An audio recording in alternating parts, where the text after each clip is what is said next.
ప్రియమైన దేవుని పిల్లారా, రక్షణ మరియు బాప్తిస్మానికి సంబంధించినటువంటి ఒక వర్గం వారు చేస్తున్నటువంటి ఆరోపణల మీద వివరణను మనం పరిశీలిస్తున్నాం. క్రీస్తు నామములో బాప్తిస్మం తీసుకుంటేనే చెల్లుబాటు అవుతుంది, మిగిలిన తండ్రి కుమార పరిశుద్ధాత్మ నామములో బాప్తిస్మం తీసుకుంటే చెల్లుబాటు కాదు అంటూ బైబిల్లోని కొన్ని రిఫరెన్స్లను చూపించి ఒక కొత్త వివాదాన్ని, కొత్తదంటే కొత్తదేం కాదండి, మరి ఎప్పుడు స్టార్ట్ చేశారో తెలియదు. నేను ఈ సంగతిని తెలుసుకుని ఇంచుమించు 10 సంవత్సరాలు అయింది. అంతకు ముందు ఎప్పటి నుంచి ఉన్నదో తెలియదు. ఒక దైవ సమ్మతం కాని భావజాలాన్ని క్రైస్తవ్యంలోనికి ప్రవేశపెట్టడాన్ని వారి మాటల్లోనే మనం విన్నాం. క్రీస్తు నామమున మాత్రమే బాప్తిస్మం తీసుకోవాలని, అది మాత్రమే చెల్లుబాటు అవుతుందని, తండ్రి కుమార పరిశుద్ధాత్మ నామములలో బాప్తిస్మం ఇవ్వటం అనేది తగదు అని వాళ్ళు చెప్తున్నారు. మీరు చూశారు ఆ పాంప్లెట్ అంతటినీ కూడా, రెండింటినీ నేను మీకు చదివి వినిపించాను. నేను తండ్రి కుమార పరిశుద్ధాత్మ నామములోనే బాప్తిస్మం తీసుకున్నాను. అదే ఉచ్చారణతో క్రీస్తు చెప్పినట్టుగా నేను ఎంతో మందికి కువైట్ దేశంలో బాప్తిస్మాలు ఇచ్చాను. ఇంచుమించు 300 మందికి పైగానే ఉండొచ్చు. ఇప్పుడు నేను చేసింది ఇదంతా తప్ప? తీసుకున్న వాళ్ళు తప్పు బాప్తిస్మం తీసుకున్నారా? ఇలా ముగ్గురి నామంలో తీసుకోవడం దేవుని దగ్గరకు చేరుకోవడానికి ఆటంకంగా పరిణమిస్తుందా?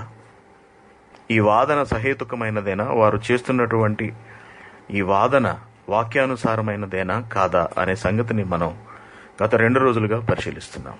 దేవుని పిల్లలారా, చాలా పెద్ద పాఠం ఇది. ఎన్నో కోణాలలో వివరణను ఆలోచిస్తే తప్ప సత్యం అనేది బయటపడదు. ఎందుకంటే సత్యం ఎప్పుడూ లోతుగా ఉంటుంది. ఆ సంగతి మనం తెలుసుకోవాలి. సత్యం ఎప్పుడూ పైన ఉండదు, అంతర్భాగాలలో ఉంటుంది, విలువైనది ఏదైనా సరే. అలాగే దేవుడు వ్రాయించినటువంటి వాక్య సారాంశము అనేది వాక్యములో అంతర్లీనంగా ఇమిడి ఉంటుంది, నిబిడీకృతమై ఉంటుంది. దానిని వెలికి తీస్తే తప్ప సారాంశము మనకు అర్థం కాదు. అందుకే నీ వాక్య సారాంశము సత్యము అనే విషయాన్ని కీర్తన గ్రంథంలో మనం గతంలో పరిశీలించాం. కాబట్టి సారాంశాన్ని ఆలోచిస్తూ ముందుకు వెళ్లకుండా కనబడిన అక్షరాల మీదే కనుక నిలిచిపోతే వాక్యానుసారమైన ఎన్నో తప్పిదాలకు అవకాశం ఏర్పడుతుంది. అనగా వాక్యాన్ని అనుసరించినటువంటి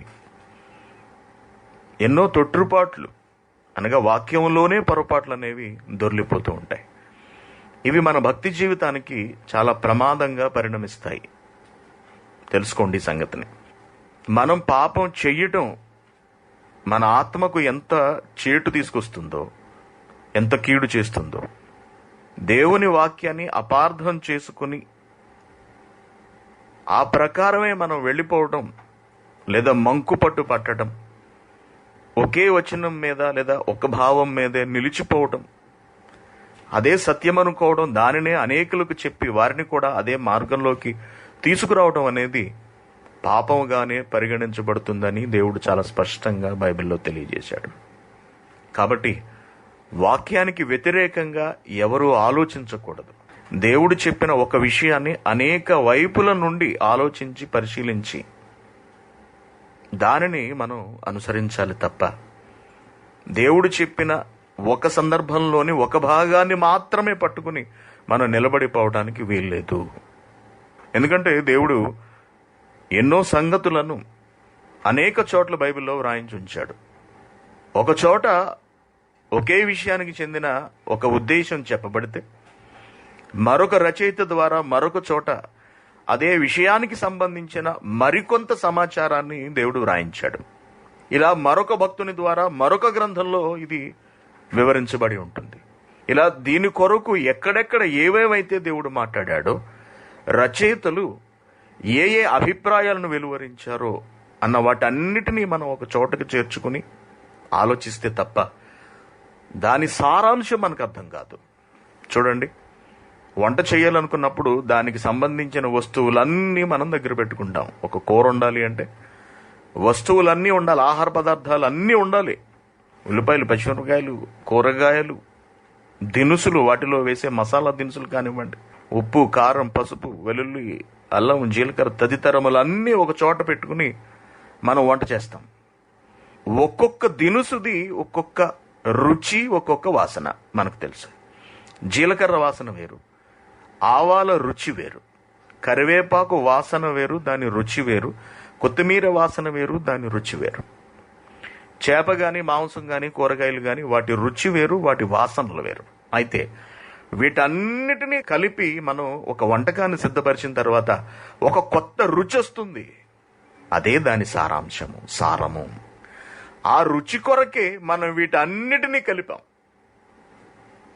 ఎప్పుడు ఏది వేయాలో అప్పుడే అది వేసి వంట జరిగిస్తాం. మనం గిన్నె స్టవ్ మీద పెట్టిన వెంటనే ఉప్పు వేయం కదండి. ఉప్పు వేస్తాము, దానిలో ఉప్పు వేయం, నూనె వేస్తారు కూర వంటకి.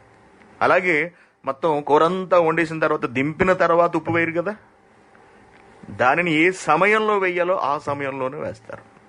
ఇలా అనేక రూపాలలో ఉన్నటువంటి, అనేక చోట్ల ఉన్నటువంటి వస్తువులన్నిటినీ మనం ఒక పాత్రలో వేసి ఉడికించిన తర్వాత వచ్చేది దాని సారం ఎలా అన్నది మనకు అర్థమవుతుందో, అలాగే అనేక మంది భక్తుల చేత దేవుడు పలికించిన ఒక విషయాన్ని అంతటినీ కూడా ఒక చోటుకి చేర్చి వీటన్నిటిని చెప్పడం వెనుకున్నటువంటి సారాంశం ఏంటన్నది మనం ఆలోచిస్తే తప్ప సత్యం వెలుపలికి రాదు. ఇది మీరందరూ గ్రహించవలసిన సంగతి. యేసు నామంలోనే బాప్తిస్మం తీసుకోవాలి అని మొండిగా వాళ్ళు వాదించడానికి గల కారణం ఏమిటంటే, క్రీస్తు వెళ్లిపోయిన తర్వాత అపోస్తలులు కేవలం యేసు నామంలోనే బాప్తిస్మం ఇచ్చారు. అయితే అపోస్తలులకు క్రీస్తు ఇచ్చిన ఆజ్ఞను ధిక్కరించే అధికారం ఎక్కడిది? ఇది ఫస్ట్ పాయింట్. అధికారం ఎక్కడిది వాళ్ళకు? క్రీస్తు ఆజ్ఞను పెడచెవిన పెట్టే అధికారం వాళ్ళకి ఎవరిచ్చారు? ఎక్కడి నుంచి వచ్చింది? తండ్రి నామాన్ని పక్కకు పెట్టే ధైర్యం వాళ్ళకి ఎందుకు వచ్చింది? అంత సాహసానికి వాళ్ళు ఎందుకు ఒడిగట్టారు అంటే, ఇది కేవలం మనుషులైన వారి వలన మాత్రమే జరగలేదు అని, పరిశుద్ధాత్మ గారు వారితో ఉండి సమయానుకూలంగా వారిచే ఆ పనిని జరిగించాడు అని మనం రూఢిగా తెలుసుకోవలసిన అవసరం ఉన్నది. లేకపోతే అంత ధైర్యం వాళ్ళకెక్కడ? ఏమంటే మనం ఏదైనా బైబిల్లో రాయబడిన ఒక విషయాన్ని మార్చి చెప్పడానికి అసలు సాహసించం. మనకు చేత కాకపోతే దాని గురించి చేత కాదని, నాకు దీని మీద అవగాహన లేదండి అని చెప్పేస్తామే తప్పించి మనకి తోచింది చెప్పేయడానికి సిద్ధపడం. కారణం ఏంటంటే ఆ మాటలు మన మాటలు కాదు, అవి దేవుడు రాయించిన మాటలు. వాటిని వక్రీకరించడానికి గాని, మనకు తోచినట్టుగా చెప్పడానికి గాని మనకి ఎటువంటి హక్కు లేదు, అధికారం మనకు లేదు. వాక్యోపదేశకులుగా దేవుడు మాకు ఇచ్చినటువంటి అధికారం ఏమిటంటే, దీనిని చదివి దీని సారాంశాన్ని చెప్పగలగాలి. అలా చెబుతున్నప్పుడు దేవుని ఉద్దేశాలకు ఎక్కడ భంగం వాటిల్లడానికి వీల్లేదు. మనమేదో బోధకులు కదా, మనకు నచ్చింది చెబితే ఎదటివాడు కూర్చున్నవాడు గొర్రె కాబట్టి ఏం చెబితే వినేస్తాడని అనుకోవడం చాలా చాలా పొరపాటు. మన ముందు కూర్చున్నవాడు పిచ్చివాడు కావచ్చు, వాడికి ఏం తెలియకపోవచ్చు, బైబిల్ పట్టుకున్నవాడు కాకపోవచ్చు, కానీ దేవుడికి తెలుసు మనం ఏం చెబుతున్నామో. దేవుడు కనిపెడుతూ ఉంటాడు మన బోధ ఎలా ఉన్నదో. తాను చెప్పినట్టుగానే తన కుమారుడు చెబుతున్నాడా, వాక్యోపదేశకుడు చెబుతున్నాడా, లేకపోతే తన ఉద్దేశాన్ని ఏమైనా మార్చేశాడా అని దేవుడు గమనిస్తూ ఉంటాడు. దేవుని పిల్లలారా, పేతురుకి అంత ధైర్యం లేదండి. క్రీస్తు ఆజ్ఞను ధిక్కరించడానికి పేతురు ఎంతటి వాడు? అసలు తండ్రికి వ్యతిరేకంగా లేదా తండ్రిని పక్కకు పెట్టి మాట్లాడడానికి పేతురుకున్నటువంటి అధికారం ఏమిటి? ఇది పేతురు వలన జరిగినది కాదు, ఆత్మ తీసుకున్న నిర్ణయమే. అనగా పరిశుద్ధాత్మ క్రీస్తుకు వ్యతిరేకంగా మాట్లాడుతున్నాడా? పరిశుద్ధాత్మ గారు క్రీస్తుకి, తండ్రికి వ్యతిరేకంగా మాట్లాడి ఆయనకంటూ ఒక సొంత రాజ్యాన్ని స్థాపించుకుంటున్నాడా? తన సొంత నిర్ణయాన్ని అమలు చేయాలనుకుంటున్నాడా సంఘంలో? కాదు. ఇది ఎలా జరగడానికి వెనుక కారణం ఉన్నది. అది యూదుల మూర్ఖత్వము, యూదులు జరిగించినటువంటి దుర్మార్గము. అది వాళ్ళకు తెలియచెప్పాలి. ఇదే దేవుని ఆలోచన, దేవుని ఉద్దేశము. దానికి అనుగుణంగానే పరిశుద్ధాత్మ గారు నిర్ణయం తీసుకుని సమస్త కార్యములను జరిగిస్తూ వెళ్లారు. అందుకే పేతురు గారు, మీరు యేసు నామమున బాప్తిస్మం పొందండి అనే సంగతిని తెలియజేశాడు. మరొక సందర్భాన్ని మనం పరిశీలించినప్పుడు అక్కడే అపోస్తుల కార్యములోనే 3వ అధ్యాయము మరొక సందర్భం చూడండి. ఎందుకు వీళ్ళు ఇలా చేసుకుంటూ వెళుతున్నారు? అన్నది మనకు అర్థం కావాలి. ఎందుకు యేసు నామము అనే దానిని వాళ్ళంతా బలీయంగా నాటి సమాజానికి పరిచయం చేశారు, ఇది మనకు అర్థం కావాలి. 3వ అధ్యాయం 1వ వచనం నుంచి నేను చదువుతున్నాను, మీరు వినండి. విషయాన్ని అవగాహన చేసుకునే ప్రయత్నం చేయండి. అక్షరాల మీద నిలబడిపోవటానికి సిద్ధంగా ఉండకండి. అక్షరాల వెనుకున్నటువంటి దేవుని ఆలోచన మనం గమనించగలగాలి. ఓకే. పగలు 3 గంటలకు ప్రార్థన కాలమున పేతురు యోహానును దేవాలయమునకు ఎక్కి వెళ్ళుచుండగా పుట్టినది మొదలుకుని కుంటివాడైన ఒక మనుషుడు మోసుకుని పోబడుచుండెను. వాడు దేవాలయంలోనికి వెళ్ళు వారిని భిక్షమడుగుటకు కొందరు ప్రతిదినము వారిని శృంగారమును దేవాలయపు ద్వారము నొద్ద ఉంచుచూ వచ్చిరి. అడుక్కునేవాడిని మెట్ల దగ్గర కూర్చోబెట్టి వెళ్తున్నారు. పేతురు యోహానును దేవాలయంలోకి ప్రవేశించబోనప్పుడు వాడు చూచి, వీళ్ళిద్దరిని చూచి భిక్షం అడగగా పేతురు యోహానును వానిని తేరి చూచి మా తట్టు చూడుమనిరి. వాడు వారి యొద్ద ఏమైనా దొరుకునని కనిపెట్టుచు వారి యందు లక్ష్యముంచును. ఇలా చూడరా అబ్బాయి అన్నారు. అన్న వెంటనే ఏమైనా ఇస్తారేమో, అడుక్కునేవాడు కదండి, భిక్షగాడు కదా, ఏమైనా భిక్ష వేస్తారేమో అని ఆశగా వాడు చూస్తున్నాడు. చూసేటప్పటికి అంతటి పేతురు, నువ్వు ఆశపడుతున్న వెండి బంగారంలేమి మా దగ్గర లేవు గాని నాకు కలిగినదే నీకిచ్చుచున్నాను, నజరేయుడైన యేసుక్రీస్తు నామమున నడువుమని చెప్పి వాని కుడి చెయ్యి పట్టుకుని లేవనెత్తెను. వెంటనే వాని పాదములను చీలమండలను బలము పొందెను. వాడు దిగ్గున లేచి నిలిచి నడిచెను. నడుచుచు గంతులు వేయుచు దేవుని స్తుతించుచు వారితో కూడా దేవాలయంలోనికి వెళ్ళెను.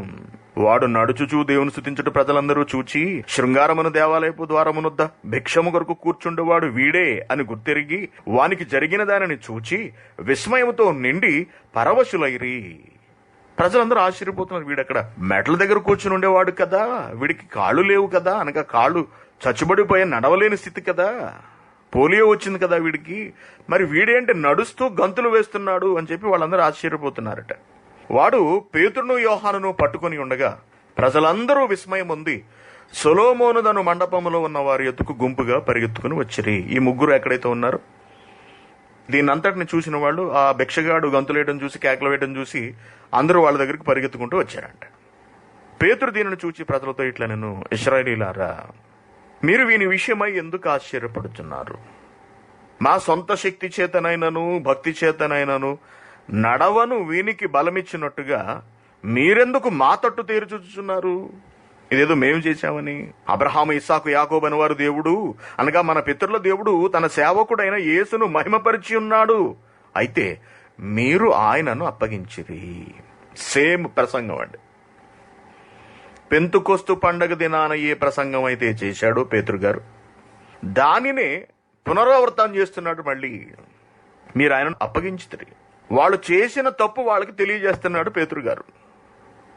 పిలాతు ఆయనను విడుదల చేయుటకు నిశ్చయించినప్పుడు మీరు అతని ఎదుట ఆయనను నిరాకరించితిరి. మీరు పరిశుద్ధుడును నీతిమంతుడైన వారిని నిరాకరించి నరహంతకుడైన మనుషుని మీకు అనుగ్రహింపమని అడిగితిరి. మీరు జీవాధిపతిని చంపితిరి గాని దేవుడు ఆయనను మృతుల్లో నుండి లేపెను. ఇందుకు మేము సాక్షులం.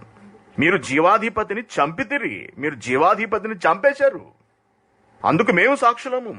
ఆయన నామమందలి విశ్వాస మూలముగా ఆయన నామమే మీరు చూచి ఎరిగి ఉన్న వీనిని బలపరిచెను అంటున్నాడు. చూడండి, ఇదంతా జరగడానికి గల కారణం ఏమిటంటే ఆయన నామమందలి విశ్వాస మూలముగా ఆయన నామమే మీరు చూచి ఎరిగి ఉన్న వీనిని బలపరిచెను. ఆయన వలన కలిగిన విశ్వాసమే మీ అందరి ఎదుట వీనికి ఈ పూర్ణ స్వస్థత కలుగజేసెను.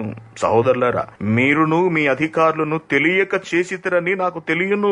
అయితే దేవుడు తన క్రీస్తు శ్రమపడునని సమస్త ప్రవక్తల నోట ముందుగా ప్రచురపరిచిన విషయములను ఇలాగు నెరవేర్చెను.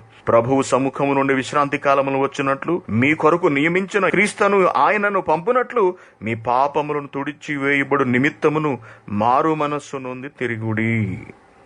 మారు మనస్సు నుండి తిరుగుడి. 20వ వచనం, మీ కొరకు నియమించిన క్రీస్తు యేసును ఆయన పంపునట్లును మీ పాపములను తుడిచివేయబడు నిమిత్తమును మీరు మారు మనస్సు నుండి తిరుగుడి. అన్నిటికీ కుదురుబాటు కాలములు వచ్చునని దేవుడు ఆది నుండి తన పరిశుద్ధ ప్రవక్తల నోట పలికించెను. అంతవరకు యేసు పరలోకవాసి అయి ఉండుట ఆవశ్యకము. మోషే ఏం చెప్పాడు జ్ఞాపకం చేసుకోండి. మోషే ఏం చెప్పాడు? మోషే ఇట్లనెను, ప్రభు అయిన దేవుడు నా వంటి ఒక ప్రవక్తను మీ సహోదరులో నుండి మీ కొరకు పుట్టించును. ఆయన మీతో ఏమి చెప్పినను అన్ని విషయంలో మీరు ఆయన మాట వినవలెను. ఆ ప్రవక్త మాట విననివాడు ప్రజల్లో ఉండకుండా సర్వనాశనమగునెను. మరియు సమూయేలు మొదలుకొని ఎందరు ప్రవక్తలు ప్రవచించిరో వారందరూ ఈ దినమును గూర్చి అనగా క్రీస్తు దినమును గూర్చి ప్రకటించిరి. ఆ ప్రవక్తలకును దేవుడు అబ్రహాముతో నీ సంతానమందు భూలోక వంశములని ఆశీర్వదింపబడునని చెప్పి మీ పితరులతో చేసిన నిబంధనకు మీరు వారసులై ఉన్నారు. దేవుడు తన సేవకును పుట్టించి మీలో ప్రతి వాని దుష్టత్వం నుండి మళ్లించుట వలన మిమ్మల్ని ఆశీర్వదించుటకు ఆయన మొదట మీ యొద్దకు పంపెనని చెప్పాను. పెద్ద ప్రసంగం అండి. ఇంతకీ ఏం చెబుతున్నాడు?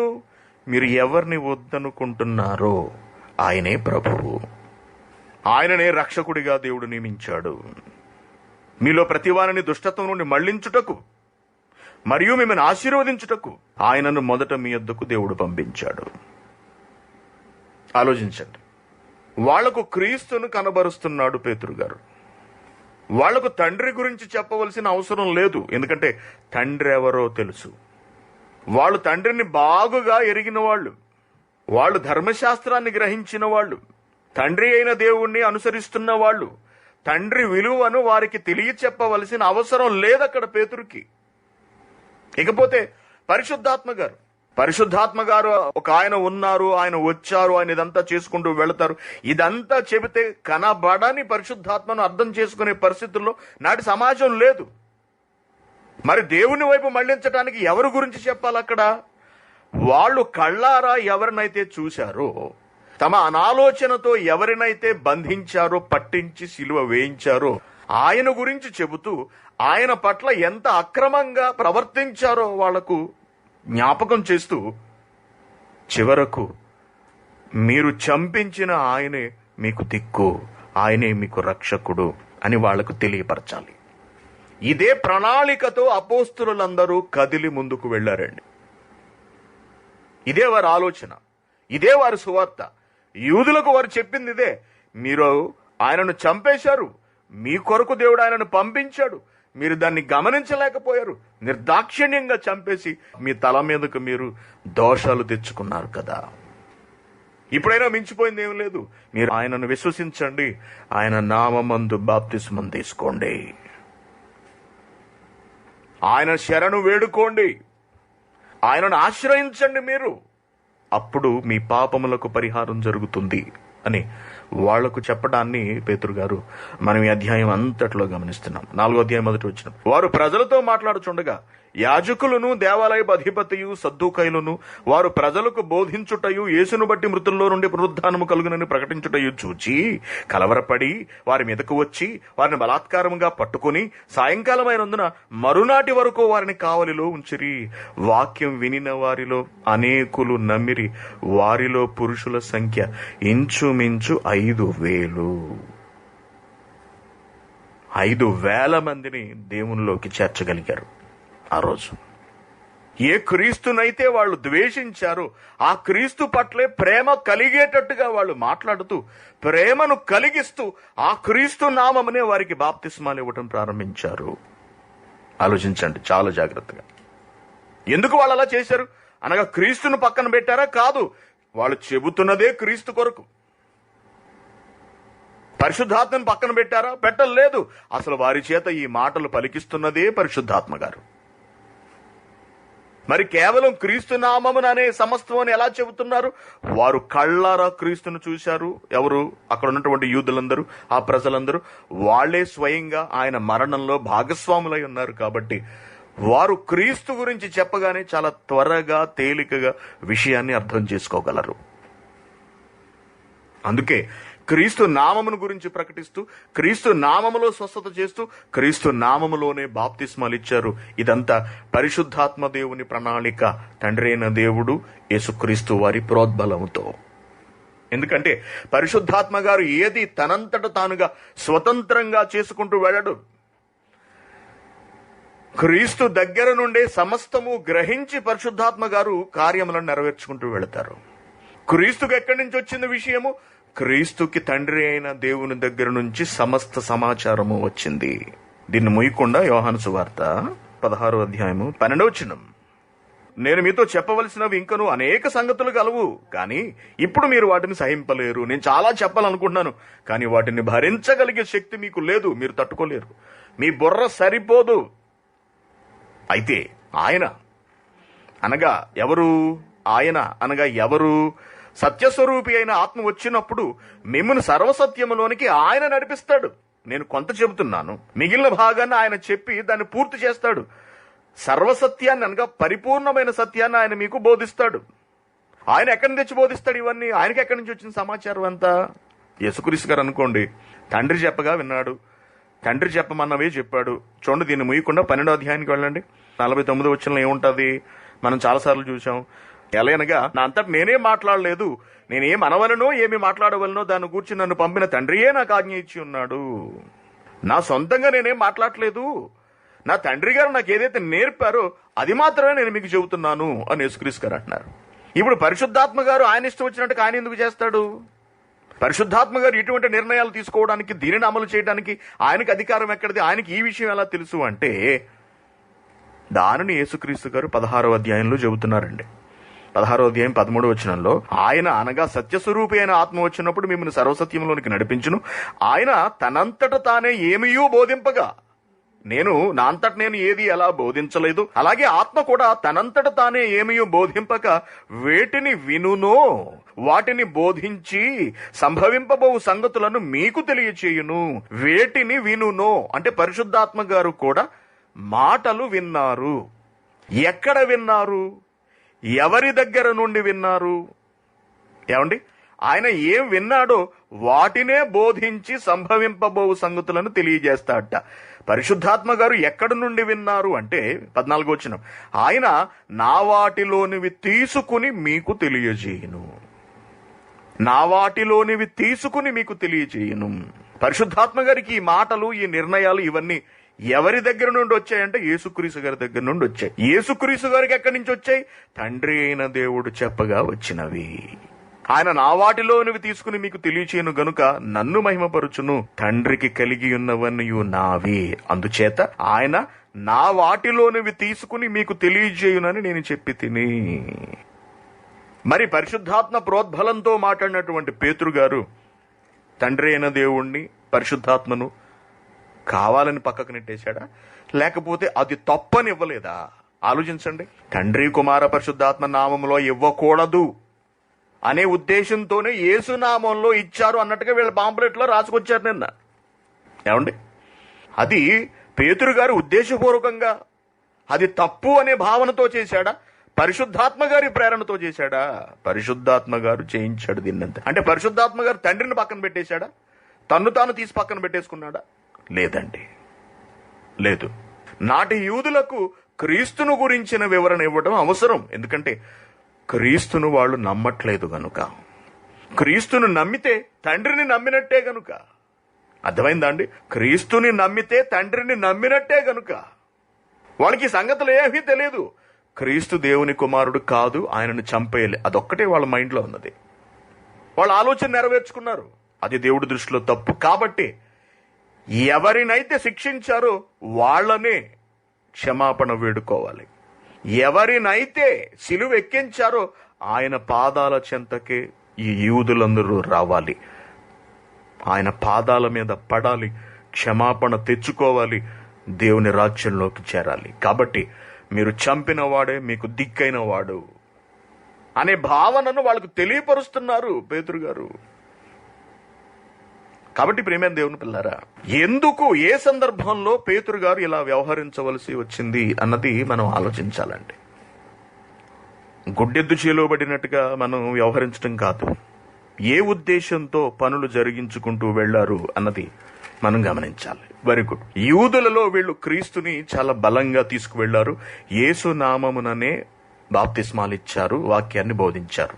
ఇకపోతే వీళ్ళు యూదులను విడిచి బయటకు వచ్చిన తరువాత, అనగా యూదుల నుండి సువార్తను ప్రకటిస్తూ బయటకు వచ్చిన తర్వాత కూడా ఆ సువార్త ప్రకటన విని కొందరు మారారు. అలా మారిన వారికి కూడా అపోస్తలులు యేసు నామముననే బాప్తిసం ఇచ్చారు. యేసు నామమునే. చూడండి, అపోస్తలుల కార్యములు 8వ అధ్యాయం 9వ వచనం. సీమోనను ఒక మనుషుడు లోగడ అనగా గతంలో ఆ పట్టణంలో గారడీ చేయుచు తానెవడో ఒక గొప్పవాడని చెప్పుకొనుచు సమరయ జనులను విభ్రాంతి పరచుచుండను. ఒక గారడీవాడు అంటే తెలుసు కదండి, మెజీషియన్. గారడీ వాళ్ళు విభ్రాంతి పరుచుచున్నాడట. కొద్దివాడు మొదలుకొని గొప్పవాని మట్టుకు అందరూ దేవుని మహాశక్తి అనబడిన వాడు ఇతడే అని చెప్పుకొనుచు అతనిని లక్ష్య పెట్టిరి అనగా అతనికి భయపడుతున్నారు. అతన్ని చూసి ఆశ్చర్యపోతున్నారు. గారడీ చేస్తూ తాను దేవుడునను లేదా నేను గొప్పవాడిని అని వాడిని వాడు కనబరుచుకుంటున్నాడు. ఓకేనా అండి? అయితే బహుకాలము గారడీ చేయుచు వారిని విభ్రాంతి పరుచున్నందున వారి అతనిని లక్ష్య పెట్టిరి. అయితే ఫిలిప్పు దేవుని రాజ్యమును గూర్చియు యేసుక్రీస్తు నామమును గూర్చియు సువార్త ప్రకటించుచుండగా వారు అతనిని నమ్మి పురుషులను స్త్రీలను బాప్తిస్మం పొందిరి. బాప్తిస్మం పొందారు. ఇక్కడ ఎవరి గురించి ప్రకటించాడు ఫిలిప్పు? ఎవరి గురించి? యేసుక్రీస్తు గురించి, క్రీస్తు నామమును గూర్చి. మరి మిగిలిన 2 నామాలు అయ్యి బాప్తిసం ఎవరి పేరుతో ఇచ్చాడు ఈ లెక్కని? యేసు నామముననే బాప్తిసం ఇచ్చాడు. కారణం ఏమిటి? అక్కడున్న వాళ్ళకి తండ్రి గురించి తెలియదు, పరిశుద్ధాత్మ గురించి తెలియదు, వాళ్ళు అర్థం చేసుకోలేరు కూడా. కానీ యేసు గురించి అప్పటికే సమరయులు విని ఉన్నారు. ఎందుకంటే సమరయ ప్రాంతంలో యేసుక్రీస్తు గారు వెళ్ళి 2 రోజులుండి వాక్యం చెప్పొచ్చాడు. అదీగాక ఆయన ఖ్యాతి ఆయన చుట్టుపక్కల ప్రాంతములన్నిట్లో, ఆయన నివసించిన ప్రాంతములన్నిట్లో విస్తరించేసింది, వ్యాప్తితమైపోయింది. కాబట్టి క్రీస్తు ఎవరో వాళ్ళకి బాగా తెలుసు. కాబట్టి వారిని కూడా క్రీస్తు నామములలోనే బాప్తిస్మంలోకి తీసుకొచ్చాడు. క్రీస్తు నామంలోనే వారికి బాప్తిస్మం ఇచ్చాడు ఫిలిప్పు గారు. సమరయులు కూడా క్రీస్తు నామానే బాప్తిస్మం పొందారు. అంటే మిగిలిన 2 నామాలని తీసి పక్కన పెట్టేశాడా ఫిలిప్పు కూడా? కాదండి. ఫిలిప్పు చేత ఈ పని జరిగించిన వారెవరు? ఏమండి? ఫిలిప్పు చేత ఈ పనులు జరిగిస్తున్న వాళ్ళు ఎవరు? పరిశుద్ధాత్మ గారు. ఆయనే చేయించుకుంటూ వెళ్లారు ఇదంతా కూడా. అలాగే అన్యజనుల దగ్గరికి వెళ్ళేటప్పటికి ఎలా జరిగిందన్నది కూడా మనం పరిశీలిద్దాం. అన్యజనుల దగ్గరకు పేతురు గారు వెళ్ళటం మనకు తెలుసు. అక్కడికి వెళ్ళిన తర్వాత వాళ్లకు వాక్యం చెబుతాడు పేతురు గారు. వాళ్లకు వాక్యం చెబుతుండగా పరిశుద్ధాత్మ వారి మీదకి దిగి రావడాన్ని మనం చదువుతాము. ఓకేనా అండి? Very good. అపోస్తల కార్యములు 10వ అధ్యాయము 44వ వచనం. పేతురు ఈ మాటలు ఇంకా చెప్పుచుండగా అతని బోధ వింటున్నా లేదా విన్నవారు అందరి మీదకి పరిశుద్ధాత్మ దిగను. సున్నతి పొందిన వారిలో పేతురుతో కూడా వచ్చిన విశ్వాసులందరూ పరిశుద్ధాత్మ వరము అన్యజనుల మీద సైతము కుమ్మరింపబడుట చూచి విభ్రాంతి నొందిరి. ఎలయనగా వారు భాషలతో మాట్లాడుచూ దేవుని ఘనపరచుచుండగా వినిరి.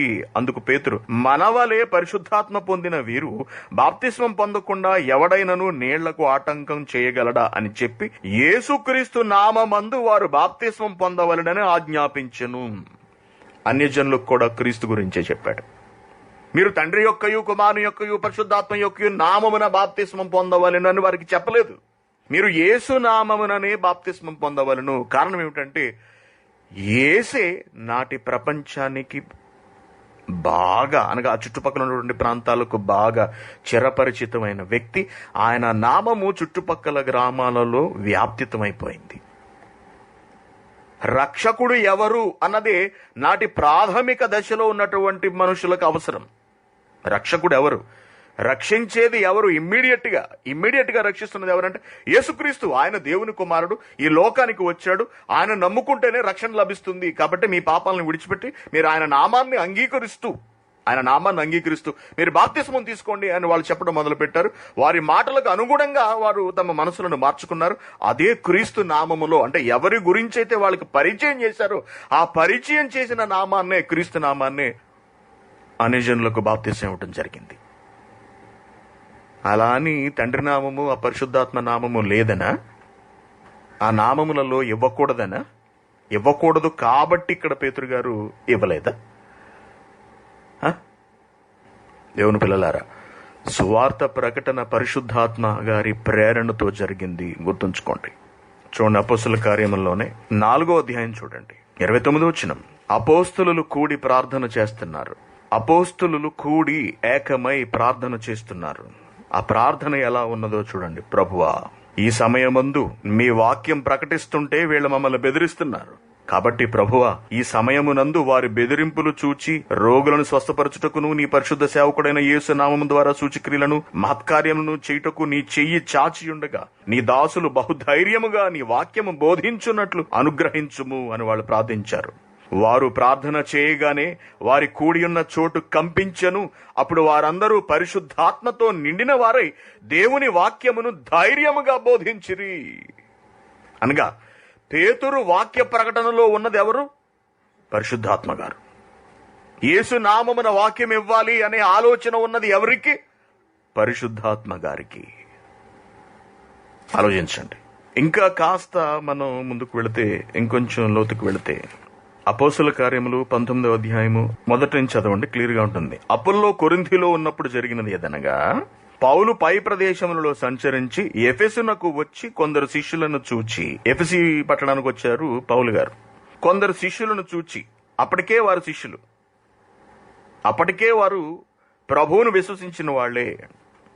వారిని చూచి వాళ్ళని అడిగిన ప్రశ్న ఏంటంటే, మీరు విశ్వసించినప్పుడు పరిశుద్ధాత్మను పొందితిరా అని వారిని అడుగగా, వారు అసలు పరిశుద్ధాత్ముడున్నాడన్న సంగతియే మేము వినలేదని చెప్పి, ఏంటి పరిశుద్ధాత్ముడు కూడా ఉన్నాడా? మాకు తెలియదే అన్నారు. అంటే అప్పటికి పౌలు అంటున్నాడు, అలాగైతే మీరు దేనిని బట్టి బాప్తిస్మం పొందారు అసలు అని అడుగగా, వారు యోహాను బాప్తిస్మంను బట్టియే అని చెప్పారు. అందుకు పౌలు, యోహాను తన వెనుక వచ్చువాని యందు అనగా యేసునందు విశ్వాసముంచువలని ప్రజలతో చెప్పుచు మారు మనసు విషయమైన బాప్తిస్మం ఇచ్చానని చెప్పెను. వారు ఈ మాటలు విని ప్రభువైన యేసు నామమున బాప్తిస్మం పొందిరి. గమనించండి, ఇక్కడ ఎవరి గురించి ప్రస్తావించాడు పౌలు గారు? ఎవరి గురించి ప్రస్తావించాడు? పరిశుద్ధాత్మ గారి గురించి ప్రస్తావించాడు. ఎవరి దగ్గర పరిశుద్ధాత్మ గారి గురించి ప్రస్తావించాడు? ఎవరి దగ్గర అండి? ఎవరి దగ్గర? శిష్యులు అన్నాడు. చూడండి, శిష్యులు అంటే ఎవరు? క్రీస్తును విశ్వసించిన వాళ్ళు శిష్యులు. అప్పటికే వాళ్ళు ప్రభువు మీద ఒక అభిప్రాయాన్ని కలిగి ఉన్నారు. అయితే వారికి ఎవరి గురించి తెలియదు?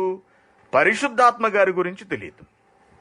కాబట్టి మరి మీరు ఎలా బాప్తిస్మం పొందేశారు అని వాళ్ళని అడిగేటప్పటికి వాళ్ళు చెప్పిన మాట ఏమిటంటే, బాప్తిస్మం ఇచ్చి యోహాను గారు మాకు బాప్తిస్మం ఇచ్చారు, దానిని బట్టి మేము బాప్తిస్మం పొందాం తప్పించి యేసు నామమున బాప్తిస్మం పొందాలని గాని పరిశుద్ధాత్ముడు అసలు ఉన్నాడన్న సంగతి గాని మాకు తెలియదు అని వాళ్ళు పౌలు గారితో చెప్పారు. అప్పుడు పౌలు గారు ఏమన్నారు, అబ్బాయి అలా ఎలా కుదురుతుంది, అలా కుదరదు నాయన, మీరు మరలా బాప్తిస్మం తీసుకోండి అని చెప్పి వాళ్లకు పరిశుద్ధాత్మ గారి గురించి వివరించి, ఎందుకంటే వాళ్ళకి ఎలాగో తండ్రి గురించి తెలుసు, ఎందుకంటే శిష్యులు అయ్యారు కాబట్టి కొంత పరిజ్ఞానం వాళ్ళ దగ్గర ఉంది. కానీ పరిపూర్ణమైనటువంటి పరిజ్ఞానం వాళ్ళ దగ్గర లేదు. అదేమిటి? పరిశుద్ధాత్మను గురించిన అవగాహన లేదు. కాబట్టి వారికి పరిశుద్ధాత్మ గురించి అవగాహన కల్పించిన తర్వాత యోహాను బాప్తిస్మం కాకుండా తిరిగి యేసునామములో పరిశుద్ధాత్మ గురించి తెలియచెబుతూ వాళ్ళకి మరలా బాప్తిస్మం ఇచ్చారు పౌలు గారు. మరి ఇక్కడ తండ్రి అయిన దేవుణ్ణి వదిలేసినట్ట? ఇక్కడ తండ్రి అని ప్రస్తావించలేదు కదా. ఏమండి, ఇక్కడ పరిశుద్ధాత్మ గారి నామములో అని ప్రస్తావించలేదు కదా. పరిశుద్ధాత్మ గారిని విడిచిపెట్టేసినట్టేనా? కాదు. వారికి యేసు నామములో బాప్తిస్మం అనే సంగతి కూడా తెలియదు. అసలు పరిశుద్ధాత్మ గురించి తెలియదు. కాబట్టి పరిశుద్ధాత్మ గురించి వివరించి చెబుతూ యేసు నామములో వారికి బాప్తిస్మం ఇప్పించాడు పౌలు గారు.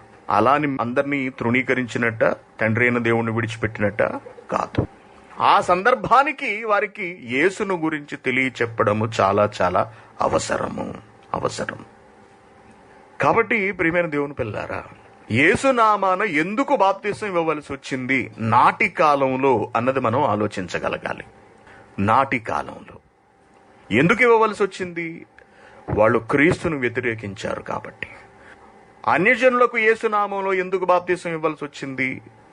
వాళ్లకు పరిశుద్ధాత్మ గారి గురించి, తండ్రి అయిన దేవుని గురించి అసలు ఏమీ తెలియదు కాబట్టి, భౌతికంగా ఒక వ్యక్తి దేవుడి దగ్గర నుంచి వచ్చి తన రక్తాన్ని కార్చాడు కాబట్టి ఆయనను గురించి వివరణ ఇస్తేనే వాళ్ళు అక్కడ అర్థం చేసుకోగలరు. కాబట్టి వాళ్లకు యేసుక్రీస్తు గురించి మాత్రమే తెలియపరిచి దేవుడు ఆయనను పంపించాడు అని ఒక ముక్కలో చెప్పి అదే క్రీస్తు మిమ్మల్ని రక్షిస్తున్నాడు అని వాళ్ళకి యేసునామంలో పేతురు గారు బాప్తిస్మం ఇచ్చారు.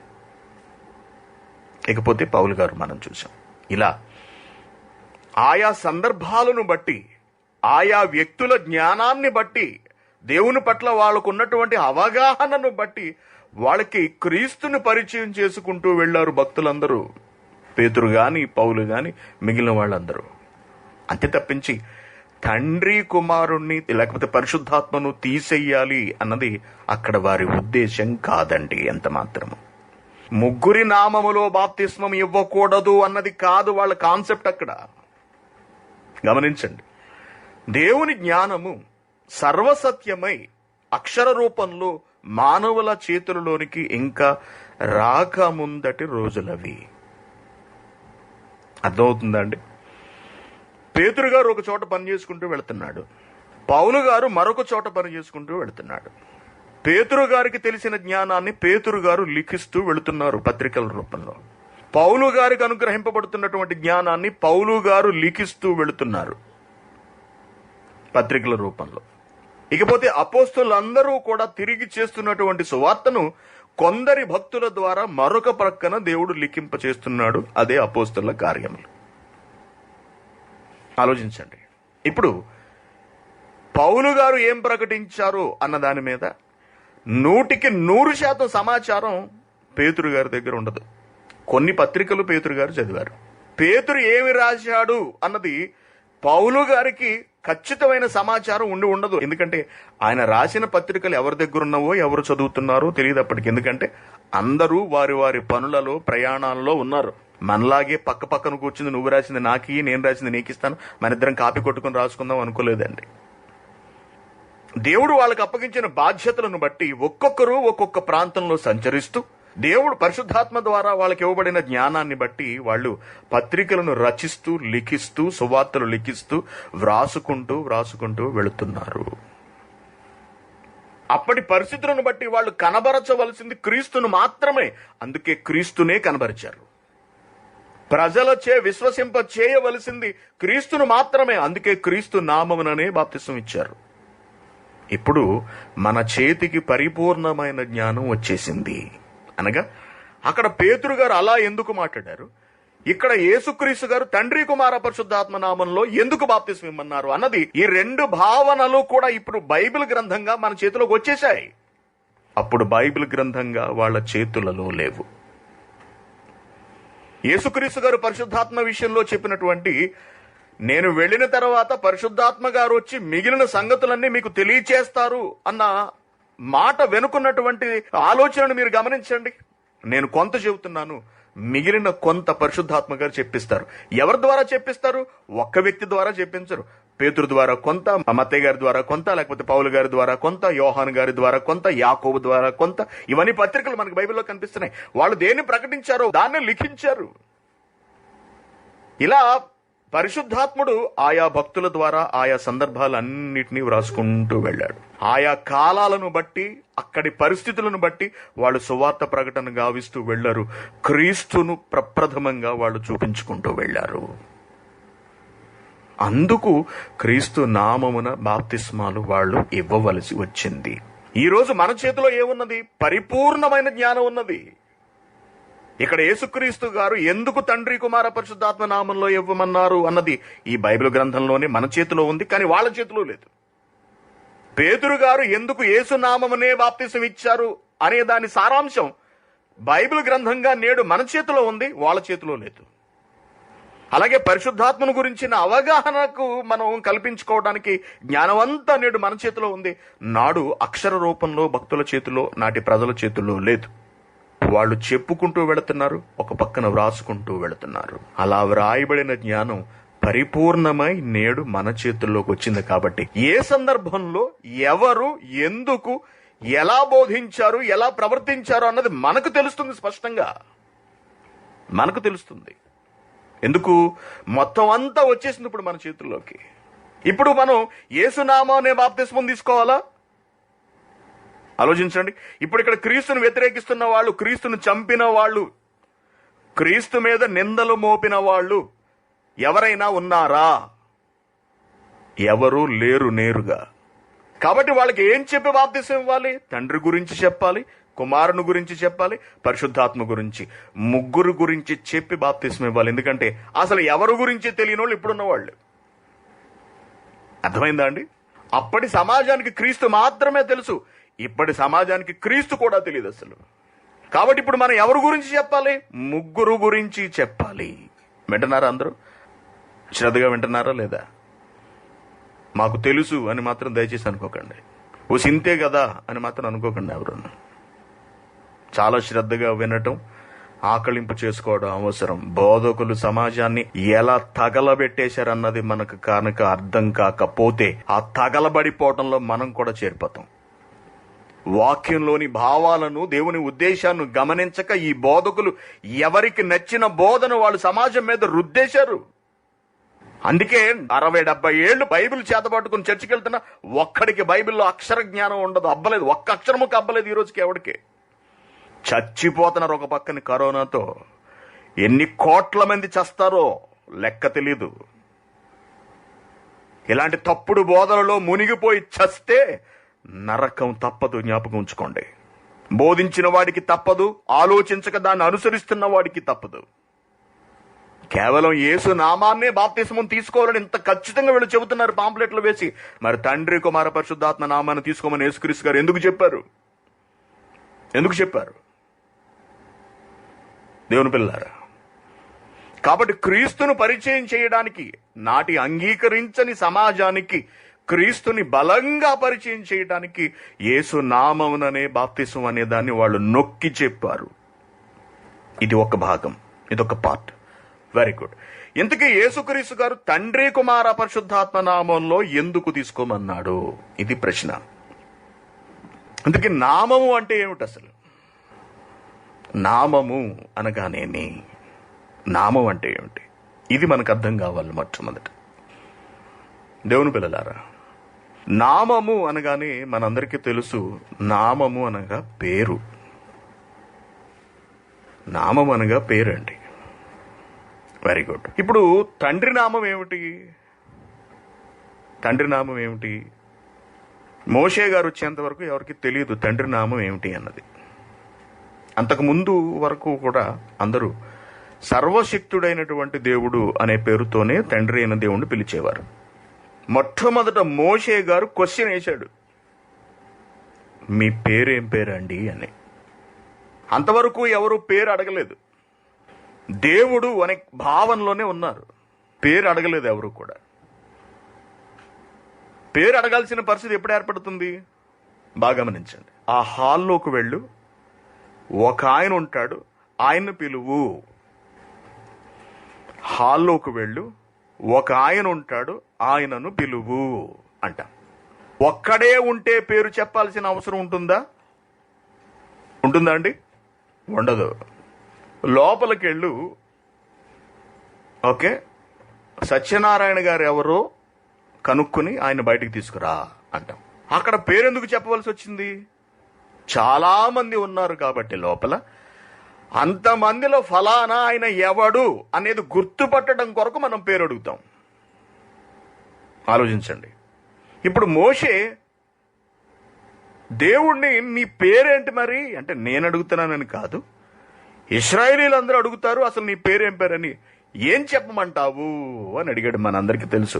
నిర్గమకాండము 3వ అధ్యాయము 13వ వచనం. మోషే, చిత్తగించు, నేను ఇశ్రాయేలు యొద్దకు వెళ్లి వారిని చూచి, మీ పితరుల దేవుడు మీ యొద్దకు నన్ను పంపెనని నేను వారితో చెప్పగా, వారు నేను పంపించాడా? పంపించిన ఆయన పేరేమి అని వారు అడిగిన ఎడల వారితో నేను ఏమి చెప్పవలెనని దేవుడిని అడిగాను. ఎంత చక్కటి ప్రశ్న చూడండి. వాళ్ళు ఎందుకు అడుగుతారు? అంతే కదండి. ఇప్పుడు మోషే అడగలేదు దేవుణ్ణి, వాళ్ళు అడుగుతారు. వాళ్ళకి ఏం చెప్పమంటావు అన్నాడు. వాళ్ళు ఎందుకు అడుగుతున్నారు? ఇంతకు ముందు వాళ్ళు ఎందుకు అడగలేదు? అబ్రహాం అడగలేదు, ఇస్సాకు అడగలేదు, యాకోబు అడగలేదు, నోవహ అడగలేదు, ఎవరు అడగలేదు. వీళ్ళెందుకు అడుగుతారు? వీళ్ళు ఎందుకు అడుగుతారంటే, వీళ్ళు అప్పటికే చాలా మందిని పెట్టేసుకున్నారు. ఎవరిని? దేవుళ్లను, దేవతలను. ఎవరు? ఇశ్రాయేలీలు. ఎక్కడ? ఐగుప్తు దేశంలో పెట్టేసుకున్నారు. చాలా విగ్రహాలు తయారు చేసుకున్నారు. అక్కడ చాలా మంది దేవతల, మోలేకని, వాళ్ళని, వీళ్ళని, బోళ్ళు మంది దేవతలు కనపడతారు మనకి ఐగుప్తు దేశంలో. ఇంతమంది చూసినటువంటి వీళ్ళు, ఇంతమంది దేవతలను, దేవుళ్లను కొలుస్తున్నటువంటి వీళ్ళ దగ్గరకు మోషే వెళ్ళి, దేవుడు నన్ను పంపించాడు అనగానే ఇంతమందిలో ఏ దేవుడు పంపించాడు, ఆయన పేరేమిటి అని అడుగుతారు. కాబట్టి ఏం చెప్పమంటావు అన్నాడు. ఇక్కడ మొట్టమొదటిసారిగా దేవుని పేరుని ప్రస్తావించడం జరిగింది. దేవుడు నోట స్వయంగా తెలిపాడు. అందుకు దేవుడు, నేను ఉన్నవాడను అనువాడనై ఉన్నానని వెళ్ళి చెప్పు అన్నాడు. నేను ఉన్నవాడను. ఈ ఉన్నవాడు అనే పదానికి ఉన్నటువంటి అక్షర రూపమే హిబ్రూ భాషలో యెహోవా అనగా ఉన్నవాడు అని అర్థము. ఉండటం ఏంటండి? అదేం పేరండి? ఉండటం ఏంటి? మీ పేరేం పేరమ్మా అని అడిగాను అనుకో, ఉన్నదానను అందాను. ఉన్నదానను అదేం పేరు? అంతే కదండి. మీ పేరేం పేరండి అని ఎవరన్నా నన్ను అడిగారు అనుకోండి, నేను ఉన్నవాడను అంటే అదేం పేరు? ఏమండి, ఉన్నవాడు పేరు కదా, యెహోవా పేరు కదా. అది పేరు కాదండి, అది ఆయన క్యారెక్టర్, లక్షణము, స్వభావము. ఏమిటి ఉన్నవాడు? ఎక్కడున్నవాడు? మరొక లోకంలో ఉన్నవాడు. ఎప్పటి నుంచి ఉన్నవాడు?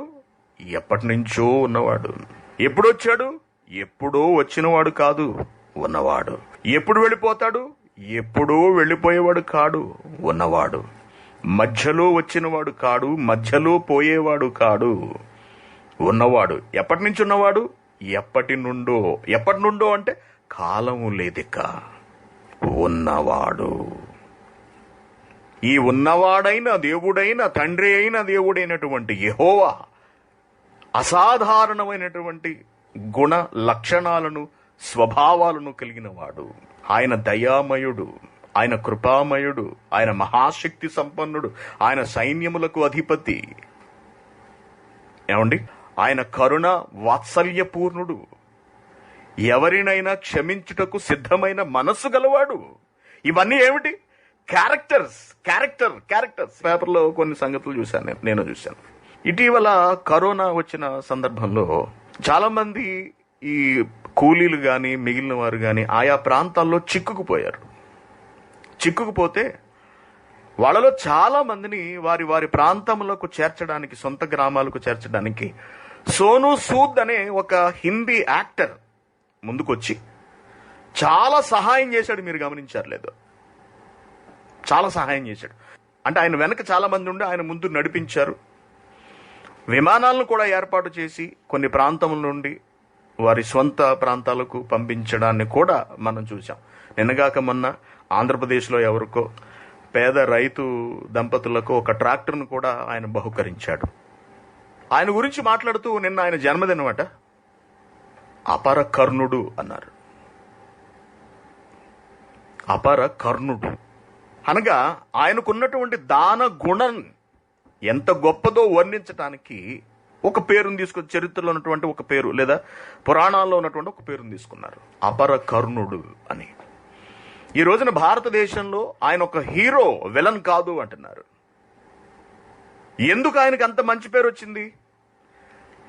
ఆయనలో ఉన్నటువంటి క్యారెక్టర్, ఆయన గుణం.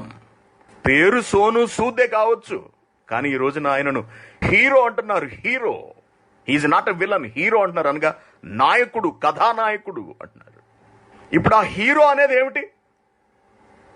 హీరో అనేది పేరు కాదండి, క్యారెక్టర్. ఆయన ఉదాత్త గుణాన్ని హీరోతో పోలుస్తున్నారు. సోనూ సూద్ ఉదాత్త గుణాన్ని, ఆయన మంచితనాన్ని. ఇప్పుడు ఆయన క్యారెక్టర్ ఆకాశం అంత ఎత్తున కనపడుతుంది, మిగిలిన వాళ్ళు ఎవ్వరూ కనపట్లేదు భారతదేశంలో. ఆ స్థాయిలో తమకున్నటువంటి కష్టార్జితాన్ని త్యాగం చేసిన వాళ్ళు పెద్ద పెద్ద హీరోలు ఎంతమంది లేరు? దేశం నిండా సినిమాలే కదండి.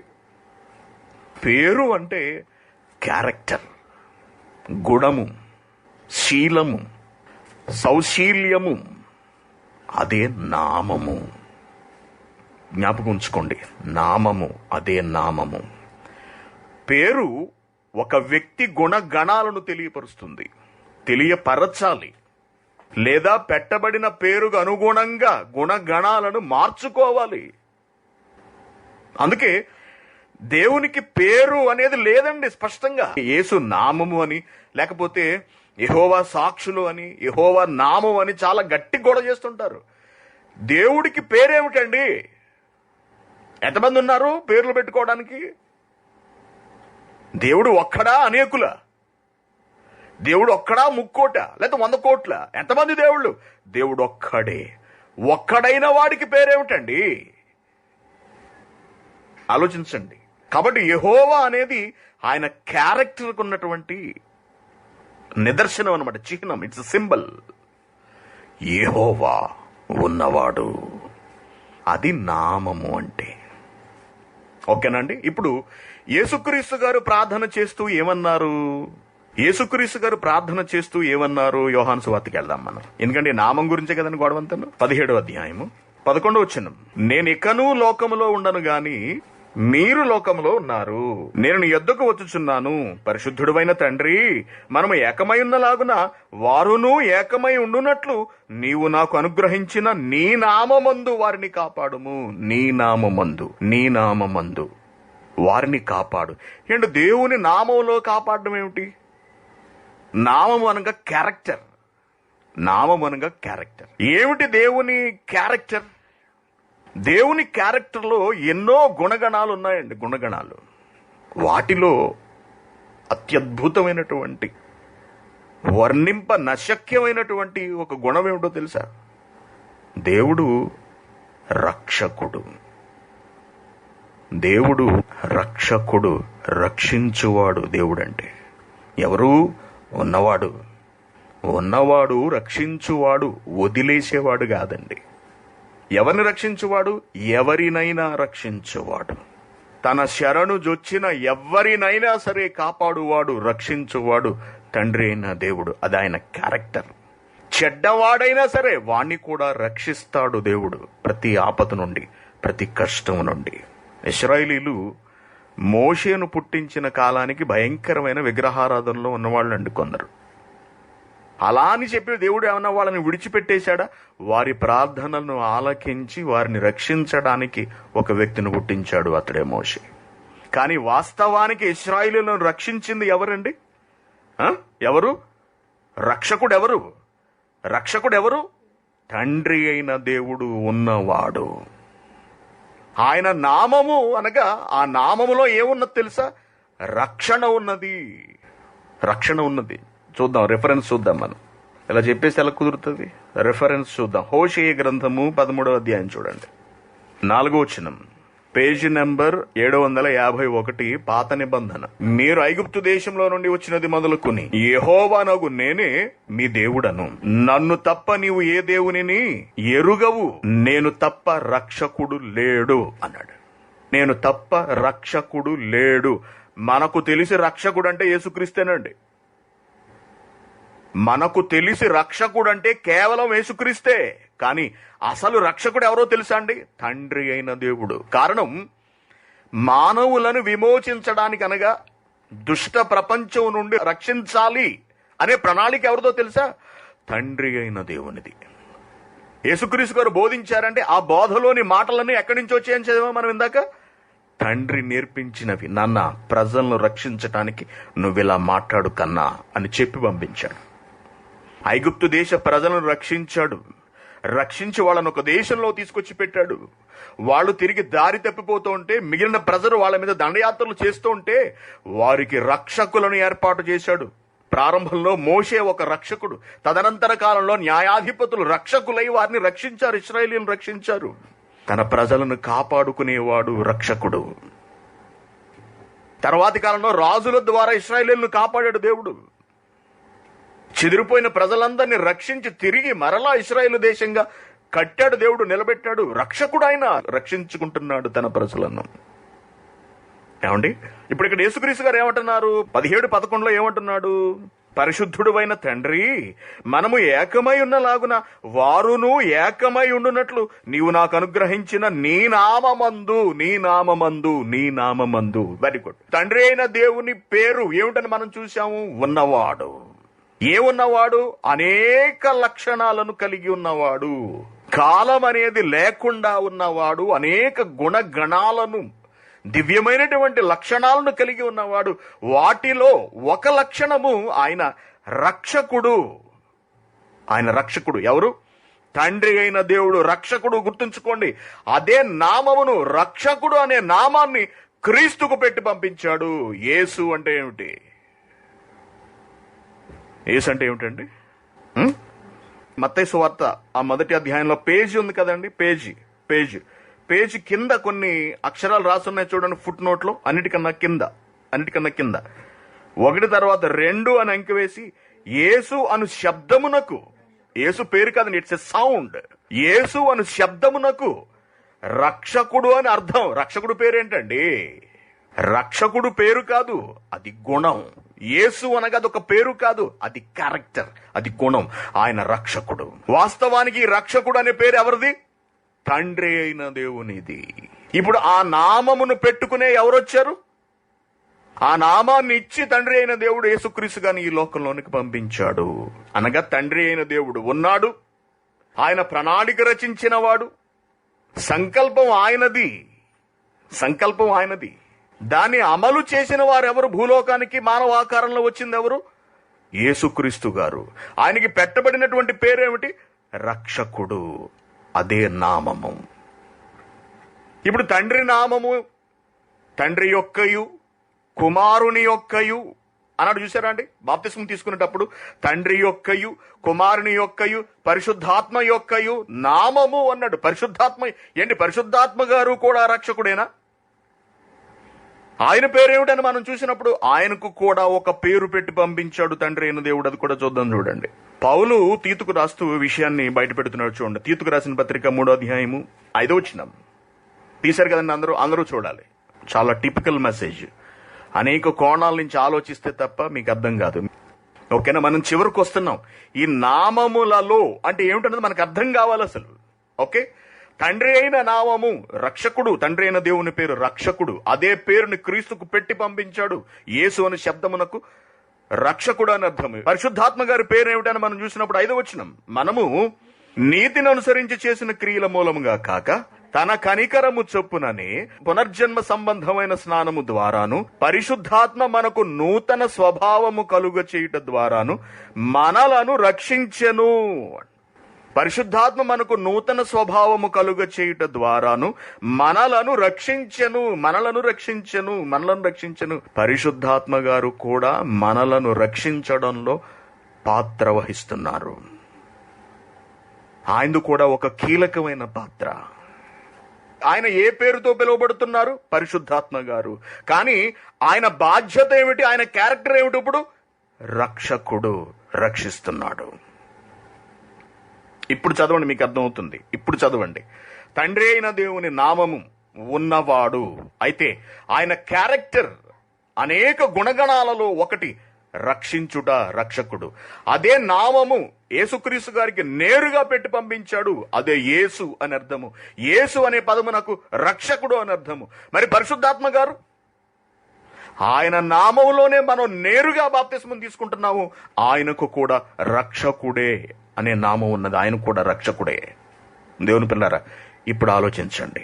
ఇప్పుడు చెబుతున్నాను, అందరూ చాలా జాగ్రత్తగా గమనించండి. మానవులమైన మనలందరినీ కనాలి అన్నది తండ్రి అయిన దేవుని ఆలోచన. ఓకేనా అండి? ఈ మానవులందరూ పుట్టి పెరిగిన తర్వాత వాళ్ళందరూ పాపంలో పడితే వాళ్ళందరినీ కాపాడాలి అనే ఆలోచన కూడా తండ్రి అయిన దేవునిదే. ఓకేనా అండి? ఇప్పుడు ప్రణాళిక దేవునిది. మనల్ని కాపాడాలి, రక్షించుకుని తన దగ్గరకు చేర్చుకోవాలి అనే ఆలోచన తండ్రి అయిన దేవునిది. అందుకే తండ్రి యొక్కయు. ఇప్పుడు దాన్ని అమలు చేసింది ఎవరు? యేసుక్రీస్తు గారు. యేసుక్రీస్తు గారు ఏమవుతారు? తండ్రి అయిన దేవునికి కుమారుడు. అందుకే కుమారుని యొక్కయు. ఇకపోతే పరిశుద్ధాత్మ గారు. యేసుక్రీస్తు రక్షించి వెళ్ళిపోయిన తర్వాత మనం ఆ రక్షణలో కొనసాగడానికి మనలో ఉండి మనల్ని నడిపించేది పరిశుద్ధాత్మ గారు. అనగా దేవుని కుమారులమైనటువంటి మనము దేవుని ఆలోచన వలన ఈ భూమి మీద పుట్టిన వాళ్ళము.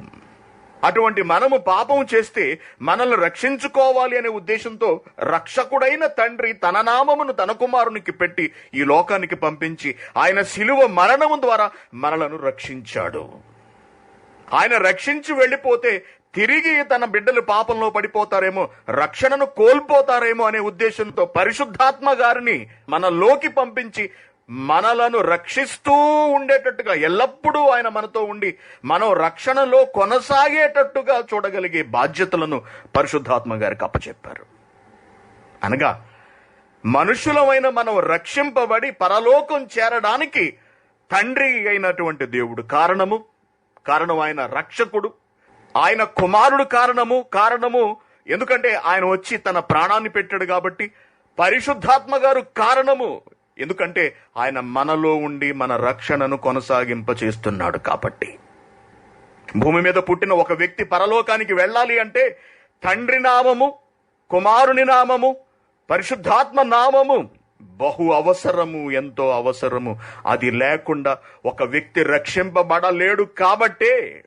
కాబట్టే ఒక వ్యక్తి బాప్తిస్మం తీసుకుంటున్నాడు అంటే తండ్రి యొక్కయు, కుమారుని యొక్కయు, పరిశుద్ధాత్మ యొక్కయు నామమున, అనగా నువ్వు కాపాడబడటానికి ఈ ముగ్గురు కారణము అనే దాన్ని నువ్వు గ్రహించి వారి నామములను, అనగా వారి క్యారెక్టర్స్ నువ్వు అంగీకరించి స్వీకరిస్తూ నీ జీవితాన్ని వాళ్ళకి అంకితం చెయ్యాలి. ఇది తండ్రి యొక్కయు, కుమారుని యొక్కయు, పరిశుద్ధాత్మ యొక్కయు నామం అంటే. ఇప్పుడు అర్థమైందండి ఎందుకు యేసుక్రీస్తు గారు ముగ్గురు పేరుతో తీసుకోమని చెప్పాడు? ఒక వ్యక్తి రక్షణలో ముగ్గురి పాత్ర ఉన్నది. అర్థమైందా? ఇదంతా నాటి యూదులకు తెలియజెప్పవలసిన అవసరం లేదు. వాళ్ళు ద్వేషించేది ఎవరిని అంటే యేసుక్రీస్తు గారిని మాత్రమే. వాళ్ళు తిరస్కరించింది ఎవరినంటే యేసుక్రీస్తు గారిని మాత్రమే. కాబట్టి యేసుక్రీస్తు గారి గురించే తెలియచెప్పాలి, ఆయనే దిక్కనే సంగతిని వాళ్ళకి వివరించాలి. కాబట్టి క్రీస్తు నామములో బాప్తిసం ఇచ్చాడే తప్పించి ఒక వ్యక్తి రక్షణలో మిగిలిన ఇద్దరు లేనట్టు కాదండి. ఎంత అజ్ఞానంతో పాంపులెట్ వేశారంటే, అసలు డైరెక్ట్ గా పాంపులెట్ వేశారు. ఈరోజు మనం రక్షింపబడ్డామంటే కేవలం క్రీస్తు వల్లే కాదు, గుర్తుంచుకోండి. కేవలం క్రీస్తు వల్ల మాత్రం కాదు. ఈ రోజున మన రక్షణ కొనసాగిస్తున్నాం అంటే కేవలం తండ్రి అయిన దేవుడు యేసుక్రీస్తు గారు మాత్రమే కాదు, పరిశుద్ధాత్మ గారు కూడా మన రక్షణకు కారకులు.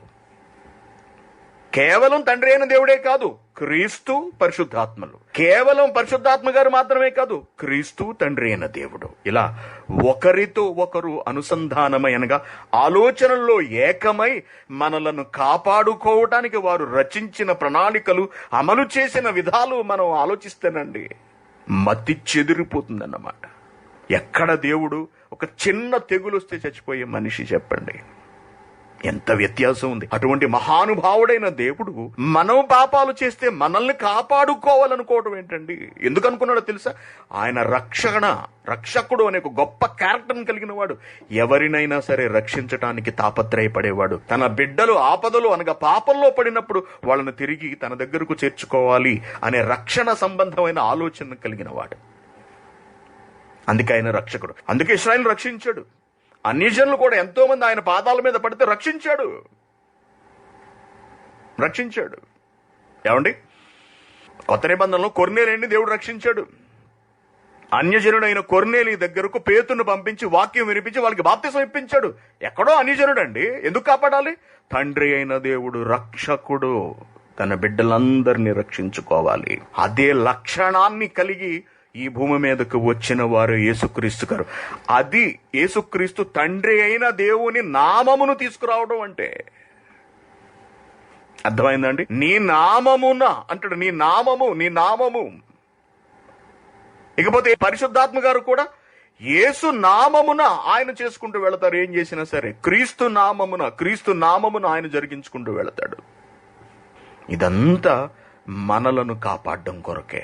మరి నువ్వు కేవలం యేసు నామంలోనే బాప్తిస్మం తీసుకుని ప్రణాళికకు ఆద్యుడైన తండ్రి అయిన దేవుణ్ణి తీసేస్తావా? నీ రక్షణలో ఒక ప్రధాన భాగస్వామ్యాన్ని, మూల భాగస్వామ్యాన్ని తీసేస్తావా? కేవలం యేసునామాన మాత్రమే బాప్తిస్మం తీసుకుని నీ రక్షణను కొనసాగించడానికి కారకుడైనటువంటి పరిశుద్ధాత్మ గారిని తీసి పక్కన పెట్టేస్తావా? నీకు అవసరం లేదా? కావాలి. ముగ్గురు పేరుతో మాత్రమే రక్షణ లభిస్తుంది. ఇది నాటి మొదటి శతాబ్దపు సమాజానికి అర్థం కాని విషయం. వాళ్ళకి క్రీస్తు గురించి చెబితే తెలుసు కాబట్టి యేసు నామాన మాత్రమే బాప్తిసం ఇచ్చారు. ఇప్పుడు ఈ పరిపూర్ణ జ్ఞానం మన చేతిలో ఉంది బైబిల్ గ్రంథంగా. దీన్ని మనం అవగాహన చేసుకుంటున్నాం, అవగాహనకు తెచ్చుకుంటున్నాం. కాబట్టి మనము తండ్రి యొక్కయు, కుమారుని యొక్కయు, పరిశుద్ధాత్మ యొక్కయు నామములలో మన రక్షణను తీసుకోవాలి, నిలబడాలి, కొనసాగించాలి. అందుకు యేసుక్రీస్తు గారు ముగ్గురి నామంలో బాప్తిసం ఇవ్వాలి అని చెప్పాడు. ఇప్పుడు ఆలోచించండి దేవుని పిల్లలు, ఇంత వివరంగా బైబిల్లో ఉంటే వీటిని ఏమాత్రము ఆలోచించక తాము పట్టుకున్న కుందేలకు 3 కాళ్ళు అన్నట్టు ఏదో ఒక వచనాలు 2 వచనాల మీద నిలబడిపోతే బైబిల్లోని పరిపూర్ణమైన జ్ఞానం ఎలా అర్థమవుతుంది చెప్పండి? ఎలా అర్థమవుతుంది? ఎంత తపన పడ్డాడు తండ్రి అయిన దేవుడు, ఎంత శ్రమ పడ్డాడు యేసుక్రీస్తు గారు మనల్ని కాపాడుకోవడానికి, ఎంత ఇబ్బంది పడుతున్నాడు నేటికి పరిశుద్ధాత్మ గారు మనల్ని రక్షణలో నడిపింపజేయడానికి, ఎంత ఇబ్బంది పడుతున్నాడు నేటికి ఆయన. ఎవరిని తీసేద్దాం అనుకుంటున్నారు? దీనిలో ఎవ్వరిని తీయటానికి వీల్లేదు. నీ ఆత్మ రక్షింపబడడానికి కారణం ముగ్గురు ఉన్నారు. కాబట్టి ఇటువంటి తప్పుడు బోధనను నమ్మకండి, ఖండించండి, వ్యతిరేకించండి. జ్ఞానాన్ని నేర్చుకోండి, సత్యాన్ని తెలుసుకోండి, వాక్యాన్ని పరిశీలించండి, చదవండి, అర్థం చేసుకోండి. ఇంత మహాజ్ఞానాన్ని వెలికి తీసి మనకు అందించిన మహానుభావుడే మన ఆత్మీయ తండ్రి జయశాలి పీడి సుందరరావు గారు. కాబట్టి ప్రియమైన దేవుని పిల్లలారా, సత్యాన్ని గ్రహించండి. ఇప్పుడు చెప్పండి, ఎవరి నామమున బాప్తిస్మం తీసుకోవాలి? ఎవరి నామమున బాప్తిస్మం తీసుకోవాలి? ముగ్గురి నామమున, తండ్రి యొక్కయు, కుమారుని యొక్కయు, పరిశుద్ధాత్మ యొక్కయు నామమున బాప్తిస్మం తీసుకోవాలి. ఓకే, ఇంకా చాలా రెఫరెన్సెస్ ఉన్నాయి కానీ నేను మీకు చూపించట్లేదు, టైం అయిపోయిందని. వీలైనప్పుడు మళ్ళీ మిగిలిన కొన్ని భాగాలు ఆలోచిద్దాం. ఓకే, సబ్జెక్ట్ అంతా అర్థమైంది కదా? చాలా టిపికల్, చాలా సంక్లిష్టంగా ఉంటుంది. అనేక కోణాల నుంచి ఆలోచిస్తే తప్ప అర్థం కాదు. ఇదే చెప్తున్నానండి, బైబిల్ ఎలా ఉంటుందంటేనండి, మరలా చెప్తున్నాను, బైబిల్లో ఒక్క పదం అర్థం కావాలి అంటే మొత్తం బైబిల్ తెలియాలి. ఒక్క పదం అర్థం కావటానికి మొత్తం బైబిల్ తెలియాలి. అది లింక్ అలా ఉంటుందన్నమాట. మొత్తం బైబిల్ తెలిస్తే తప్ప ఒక పదం వెనుకున్నటువంటి సారాంశం అర్థం కాదు. అందుకే నీ వాక్య సారాంశము సత్యము అంటాడు. ఆ సారాంశంలోకి మనం వెళితే ఇంతకీ రక్షకుడు అంటే ఎవరు? తండ్రి. రక్షకుడు అంటే క్రీస్తు. రక్షించువాడు పరిశుద్ధాత్ముడు. ముగ్గురి పేరున ఈ రక్షణ కార్యక్రమం అమలు జరుగుతోంది ప్రతి మనిషి విషయంలో. అందుకే ముగ్గురు పేరును తీసుకోమన్నాడు. మరి ఒక్కరి పేరునే తీసుకుంటే క్రీస్తు ఆజ్ఞను కొట్టివేసినట్టు కాదా? చెప్పండి. కేవలం యేసు నామమును తీసుకుంటే ఆనాడు క్రీస్తు యావత్ ప్రపంచానికి ఇచ్చిన ఆజ్ఞను ధిక్కరించినట్టు అవుతుందా? అవదా? అవుతుంది. చాలా తెలివిగా మడత పెట్టి మాట్లాడుతూ వీళ్ళు వాక్యం తెలియని ప్రజలను మోసగిస్తున్నారు. అందుకే మనం మోసపోకుండా ఉండాలి అంటే మనకు వాక్య జ్ఞానం కావాలి. మనం వాక్యాన్ని నేర్చుకోవాలి. ఇది వాక్యం ఇలా ఉంటుంది.